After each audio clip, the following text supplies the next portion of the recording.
लोक पटणार नाही काही कडनं सूचना देऊन सुद्धा तुम्ही अशी कारवाई करत नाही.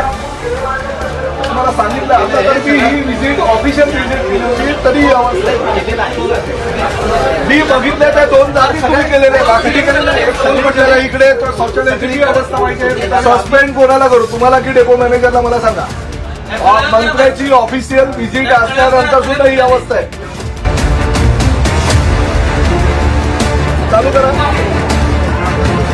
हे चालू इकडे 1 2 3 4 5 छोटे एक नळ चालू आहे फक्त या डेपोला. आणि वर्षामध्ये काय अवस्था मंत्री म्हणून मलाही वाटत नाही की कोणावर सस्पेंड करावं, कोणाला बडतर्फ करावं, कोणाला निलंबन करावं. पण माझा नाईलाज शेवटी तुम्हाला तुमच्या बाबतीत घेतलेला निर्णय राज्यातल्या सगळ्या डेपो मॅनेजरना लागू होईल म्हणून मी हा निर्णय घेतोय.